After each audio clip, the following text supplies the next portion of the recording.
Hello everyone, this is Reena Sharma from New Era Public School. So student, today I am going to start 8th class history chapter number 3, rural life under British India.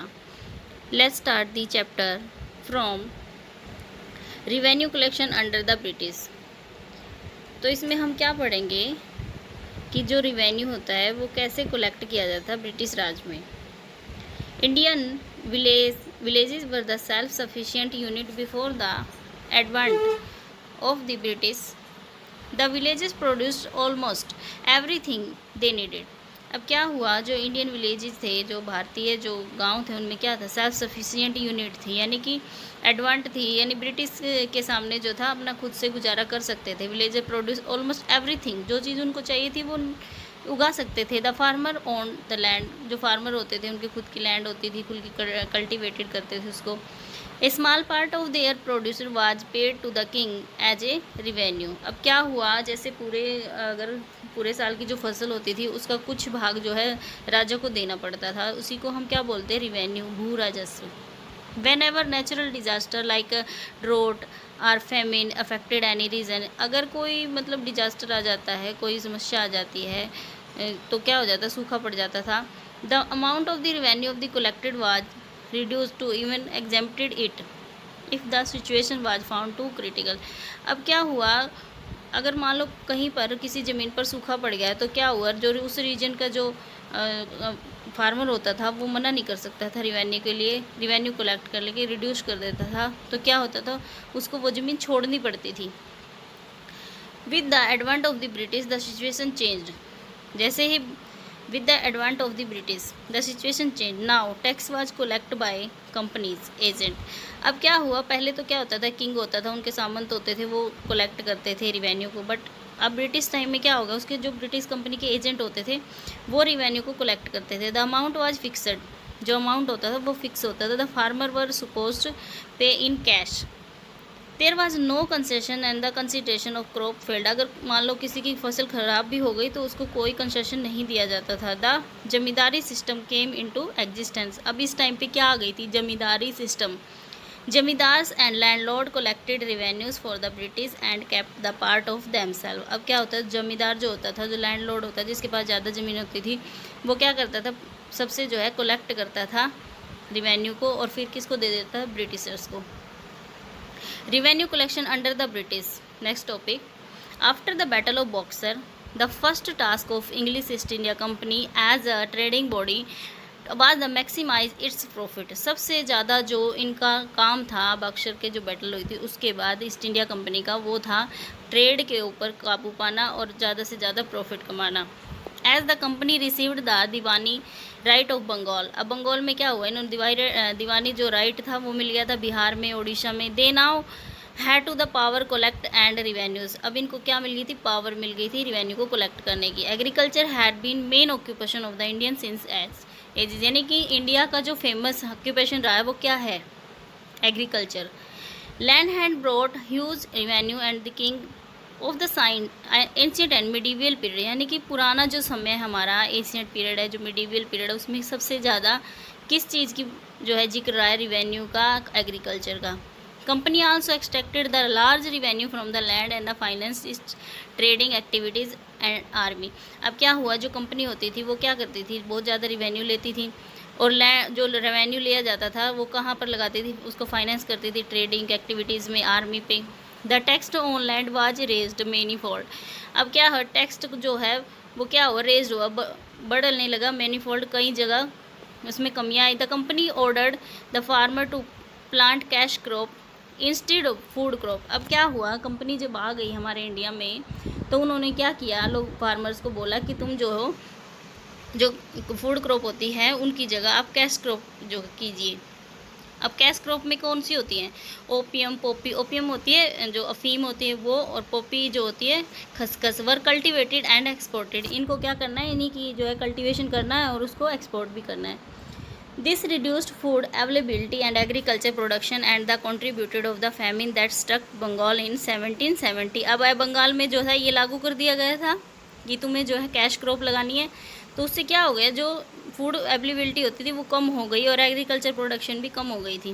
The economic situation of Bengal was worsening, यानी कि बहुत ख़राब हो चुकी थी वहाँ की बंगाल की economic situation. Artist were living villages since they were being force to sell their goods and company on at low price. अब क्या करती थी कंपनी, फोर्सफुली जो है फार्मर को बोलती थी कि तुम जो हो अपनी कम दाम पे हमें चीज़ें बेचो।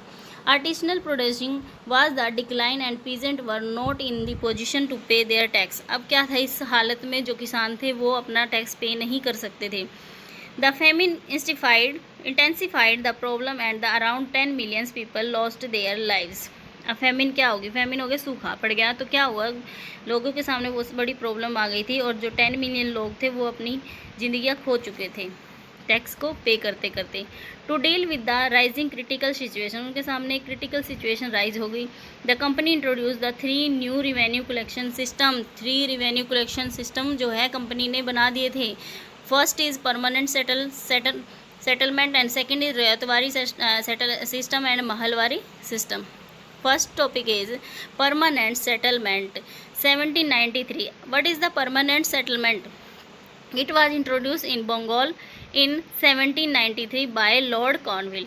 अब इस सेटलमेंट को, परमानेंट सेटलमेंट को जो है कौन लेके आया था, कॉर्नविल लेके आया। कब लेके आया? when 1793 में, कहाँ? In Bengal. The zamindars like jagirdars were owner of the land there stretched as long as they paid the percentage of the revenue they collected. This right was hereditary. अब क्या हुआ इसमें, जो परमानेंट सेटलमेंट था इसमें क्या करना था, जो जमींदार होता था गांव को उसको ये दे दिया गया था जिम्मा कि आप जो हो सारे गांव का जो है जो टैक्स है वो आप कलेक्ट करोगे और उसके बाद आप कंपनी को दे दोगे। और इसमें जो परसेंटेज होता था वो जो था ज़्यादा था। This right was hereditary. They were the part with the 89% of the amount they collected. तो गांव से जो है 89 जो % अमाउंट था वो इकट्ठा करते थे and rest they could keep with themself, बाकी का जो है खुद रख लेते थे। This revenue was the permanently fixed for 10 year. अब ये रिवेन्यू जो था परमानेंट सेटलमेंट ये कितने साल के लिए बना दिया था? 10 ईयर के लिए। इफेक्ट्स क्या हुए इसकी? It created for the British a new class of the loyalists in the forms of jamidars. The British deliberately created in the this class as they needed and supporters to the continue their roles. अब क्या हुआ, सारी जो जिम्मेदारी थी, सारी जो loyalty थी वो किसको चली गई थी? जमींदार को। वो क्या बन गए थे? लॉयल बन गए थे किसके? ब्रिटिश शासन के। Area of the cultivation increase and many waste land and the forest were brought under cultivation. अब क्या हो गया, जो काफ़ी सारी एरिया था कल्टिवेशन का, जो हमारी फसलें थी उनको इंक्रीज हो गया था वेस्ट लैंड में। फॉरेस्ट वर ब्रॉट, जो जंगल थे वो सूख गए थे under cultivation. The system was very operations, it was created the class and landless people. अब क्या हुआ, कुछ लोग जो थे रिवेन्यू पे नहीं कर सकते थे तो क्या हुआ, उनसे जो ज़मीनें छीन ली जाती थी। Land from the peasant was taken away if they fail to pay the revenue, अगर वो फेल हो जाते थे रिवेन्यू देने में। So the condition of the peasant become worse, काफ़ी ख़राब हो गई थी इनकी हालत। The settlement benefits zamindar more than the British because land revenue collected from the peasant went up to areas under the cultivation increase but the amount they pay had to pay the East India Company remained the सेम। अब क्या हुआ, settlement बेनिफाइड जो था जमींदार को हुआ था मोर देन ब्रिटिश से भी ज़्यादा रिवेन्यू कलेक्शन करता था। अब ब्रिटिश को थोड़ी पता था कि जमींदार ने कितना रिवेन्यू कलेक्ट किया और उनको कितना दिया है। और इसकी वजह से जो पीजेंट था वो क्या हो गया था, अंडर कल्टिवेशन इंक्रीज्ड अमाउंट पे हैड, वो इतना सारा जो बढ़ा रहे थे पे, उनके ऊपर टैक्स बढ़ा रहे थे, वो जो है जमा नहीं कर पाते थे ईस्ट इंडिया कंपनी को। Zamindar had no interest to improving the land, और जमींदार के पास जो है कोई भी इंटरेस्ट इम्प्रूव नहीं हुआ लैंड को लेकर। The second system is Mahalwari settlement, it was the modified form the zamindari system. अब क्या हुआ, जो जमींदारी सिस्टम था परमानेंट सेटलमेंट, उसको जो है फोल्ड कर दिया था दूसरी फॉर्म में।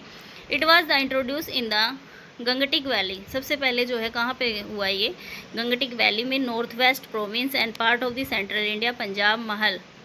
महल means a village are is state there for the mahalwari system called the village system. अब क्या हुआ है इसमें और उसमें क्या डिफरेंस आया कि इसमें क्या करते थे, जो पूरा गांव था ना वो अपना जो टैक्स था एक जगह रखते थे, सारे गांव का जो भी कलेक्शन होता था उसको इकट्ठा करके जो है ब्रिटिश सरकार को दे दिया जाता था। This system was implemented the village directly and through the representative of the village. जो रिप्रेजेंटेटिव होता था विलेज का उसको दे दिया जाता था, पूरा गांव इकट्ठा करके, जिसको महल बोलते हैं, और फिर वो किसको दे देता था? सरकार को, ब्रिटिश सरकार को। The amount of the land revenue was received periodically. Government could revise the same whenever it so desired. In such a case there would be no loss to the government as in case of the permanent settlement. ठीक है, जो permanent settlement में case होता था जमींदार को लेके, भाई जमींदार जो है कहीं बीच में खा तो नहीं रहा है इस टैक्स को, अब क्या था, पूरा गांव दे देता था, तो इनको जो है इसमें कोई भी दिक्कत नहीं आ रही थी। Settlement, the governors could not enhance land revenue, but there the government could revise the same. Generally, the period was fixed for 30 years when the government used the review the enhance of the revenues. अब क्या हुआ, जो ये महलवारी था ये पूरे 30 साल के लिए ही परमानेंट घोषित कर दिया गया था कि 30 साल तक जो है यही रूल चलेगा। For the government this system was improvement over the permanent settlement. Next topic, the ryotwari settlement. अब रैयतवाड़ी क्या होता है? As the disadvantage of the permanent settlement, जब परमानेंट सेटलमेंट इनका डिसएडवांटेज हो गया, उसका कोई फ़ायदा नहीं हुआ इन्हें, तो क्या हुआ, apparent to British official Thomas Munro and Captain Read tried. अब जो था, जो फर्स्ट वाला परमानेंट सेटलमेंट लेके आए थे वो कौन थे? कॉर्नवालिस थे, लेकिन इसमें कौन आया? थॉमस मुनरो आए और कैप्टन रीड आए। इन्होंने क्या किया, आते ही other system in different part of the country, जो बाकी के हिस्से थे कंट्री के जहाँ पर वो सेटलमेंट नहीं थी, 1820 में the company adopted the ryotwari settlement in Mysore Karnataka and later extended in Bombay and Madras. जो इनकी प्रेसिडेंसी थी वहाँ पर इन्होंने क्या किया, रैयतवाड़ी सिस्टम को लागू कर दिया। कब किया? 1820। They felt that the there were not additional zamindar, यहाँ पे किसी भी जमींदार को कोई जो है काम नहीं दिया गया। South Indian settlement had to be made with the cultivator. अब रेतवारी में रेत जो होते हैं ना, किसान होते हैं, जो सीधा जो टैक्स होगा वो किससे लिया जाएगा? किसान से ही, बीच में कोई जमींदार लैंडलॉर्ड नहीं होगा। Who had cultivated the land of the generations, the field were carefully served before the revenue was fixed. और क्या कर दिया, उसके ऊपर फिक्स कर दिया गया था कि इतने, जैसे कि मान लो पूरा एक जो है तुम्हारी जो फसल हुई है उसका जो आधा भाग है वो आप लोग सीधा ब्रिटिश सरकार को दे दोगे as a revenue. The revenue demand was very high, peasant were unable to pay the revenue, they deserted and in the field. अब क्या हुआ, पीजेंट क्या हुआ, किसान क्या हुआ, इसको देने के लिए जो है अनेबल थे, योग्य नहीं थे। Effect of the colonial agrarian policy, अब जो इन्होंने ये पॉलिसियाँ बनाई थी इनका कुछ तो इफेक्ट पड़ा होगा इन पे। The result of the exploitative agrarian policy and land laws introduced by the British could be seen in the form of many new factors in the Indian society. अब नए नए फैक्टर जो है आगे थे, क्या थे वो? Land become the saleable property. Saleable क्या होता है? जो बेचने लायकों की प्रॉपर्टी बना दी थी इन्होंने। The system of paying revenue within the specified time the complaint many small peasant and land holders to the mortgage or dispose of their property. अब क्या कर दिया कि कई सारे जो लैंड होल्डर थे, पीजेंट्स थे, उन्होंने क्या किया, अपनी ज़मीनें जो थी खो दी थी। Whenever the peasant fail to pay the land revenue, जब कभी भी जो कोई किसान था पे नहीं कर सकता था अपने टैक्स को, रिवेन्यू को, तो क्या the government put up his land and sell to collect the area of revenue. अब क्या हुआ, उनसे लैंड ले लेती थी और उसको बेच कर जो है अपना जो कलेक्ट कर लेती थी रिवेन्यू को। In such a case he lost his land, और क्या कर देता था किसान, अपनी खो देता था ज़मीन को। टर्न इनटू द लैंडलेस, और क्या बन जाता था वो? लैंडलेस लेबर, जिसके पास कोई लैंड नहीं है और फिर क्या करेगा, उनके लेबरिंग करेगा। The policy followed by the British only led to the improvement of the peasantry. Even the benefits of the commercializations did not reach the peasant. This oppressive system continued almost till the end of the British rule. अब क्या हुआ, जैसे जैसे इन पॉलिसियों को इन्होंने follow किया British ने, lead improvements क्या हुई इसमें? पीजेंट्री जो किसानी थी। Even the benefits commercialisation did not reach the peasants, जो फ़ायदा था इनको किसानों को इस व्यापार से वो जो है किसानों तक नहीं पहुंच पाया था। Growth of the cash crop, अब इन्होंने क्या कहा था कि जो अंग्रेज़ थे उन्होंने कहा था कि आप जो है फूड क्रॉप की जगह क्या करेंगे, कैश क्रॉप लगाएंगे। कौन सी कैश क्रॉप लगाएंगे, क्या फ़ायदे होंगे उसको, इसमें पढ़ेंगे हम। The self sufficiency of the Indian villages was completely broken under the British. अब क्या हुआ, जो इंडियन विलेजेस थे वो पूरी तरह से टूट चुके थे इस ब्रिटिश राज में। Indian peasants were force to grow the commercial crop such as coffee, indigo, jute, poppy, oil seeds, sugar cane and mulberry and rubber etc etcetera. तो इनको क्या है, इस कैश क्रॉप में क्या मिला, ये चीज़ें इनको उगानी थी, जैसे कॉफ़ी हो गई, इंडिगो नील हो गया, जूट जो थैले बनाए जाते हैं, पॉपी होती है, अफीम, इस तरह की जो चीज़ें हैं इनको बोला। Oil seed, sugar cane, mulberry and rubbers जो है ये उगाने के लिए, ये जो थी कैश क्रॉप थी। कैश क्रॉप होती है जिनको बेचने पर हमें सीधी जो पेमेंट है वो कैश में मिल जाए। मैनी ऑफ देज crop were raw material of the industries of Britain. अब क्या हुआ, यहाँ से काफ़ी सारी चीज़ें जो है एज ए रॉ मटेरियल होता है कच्चा माल, वो सीधा ब्रिटेन में जाता था इंडिया से। देज crops were grown in the large state called plantation. अब बड़े पैमाने पर जो था ये क्रॉप्स जो है उगाने लगे थे, ओन्ड बाय द यूरोपियन, खुद European. The plantation were mainly in the Assam, Bengal and Kerala. जो इंडिया में प्लांटेशन होती थी वो कहाँ होती है, असम, बंगाल और केरला में। The oppressive land revenue settlement coupled with the plantations. अब क्या हुआ, लैंड रिवेन्यू जो है सेटलमेंट हो गई थी किसके साथ, प्लांटेशन एग्रीकल्चर के साथ। Made peasant and other tribal rise up in the rebellion. अब इससे परेशान होकर इतने सारे रिवेन्यूज़ के टैक्स पे करने की वजह से जो है बहुत सारे जो किसान थे और अदर जो ट्राइबल थे, ट्राइबल होती है जनजाति, वो क्या हो गए थे, रिबेलियन बन गए थे, यानी कि विद्रोही बन गए थे किसके, ब्रिटिश सरकार के। Next topic is indigo plantation. The first crop of the Britishers forced Indian farmers to grow was indigo. अब क्या हुआ, फर्स्ट क्रॉप जो थी ब्रिटिशर्स की ने फोर्सफुली फार्मर से कहा कि आप ग्रो करोगे इंडिगो को। Indigo means neel. which was used to produce a natural blue dye. This dye was used by the cloth and the manufacturers and had to great demand in European countries. यानी कि उस time पे जो नील की खेती करते थे, जो डाई के यूज़ में आता था, वो उसकी काफ़ी डिमांड थी यूरोप में। To meet this demand the East India Company began to expanding the production of the crop in the Indian Bengal, Bihar and became the main sources of the indigo for the British. अब इसकी demand जो थी बहुत ज़्यादा थी, east India company में शुरुआत हो गई थी, एक्सपेंड किया था इन्होंने प्रोडक्शन को, दिस क्रॉप इन इंडिया में भी जो है बढ़ाने की बात की थी। Bengal and the Bihar became the main source. अब सबसे ज़्यादा जो इंडिगो की खेती हो रही थी वो कहाँ थी, बंगाल में और बिहार में। सबसे बड़ा सोर्स जो है ये बन गया था ब्रिटिशर का। Many officials of the company took the personal interest of the cultivation of indigo because of high profit. अब क्या थे, मैनी जो ऑफिशियल्स लगा रखे थे कंपनी के, जो एजेंट थे, वो लेने लगे थे बहुत ज़्यादा इंटरेस्ट कल्टीवेशन की इंडिगो में बिकॉज ऑफ हाई प्रॉफिट, यानी कि ज़्यादा लाभ कमाने के लिए। Planter took the loan from the company and setup Indigo plantation. अब क्या करते थे, जो प्लांटर होते थे, जो खेती करने वाले होते थे, वो क्या लेते थे, कंपनी से जो है लोन लेते थे। They adopted two method of the nij and royalty. जो दो तरह के जो थे लोन लेते थे, nij and royalty. What is the nij system, planter bought lord lands from the zamindar employed the labourer cultivate indigo on them. अब क्या करते थे, प्लांटर्स खरीदते थे लैंड को किससे, जमींदार से, employed the labours and cultivated Indigo on them. उस पर खुद ही क्या करते थे, लेबर बन के उसकी क्या जो है कटाई करते थे। Since the piece of land available for the sale and rent was too small, expand the cultivation। अब क्या हुआ, सिंस जो पीस होता था लैंड का अवेलेबल फॉर द सेल, वो बिकने के लिए तैयार था, rent was too small, expand the cultivation. This made of the process of expensive and less profitable.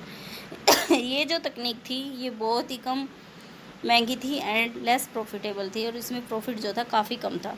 Next is ryoti system. What is the ryoti system, in this planters forced the riots to sign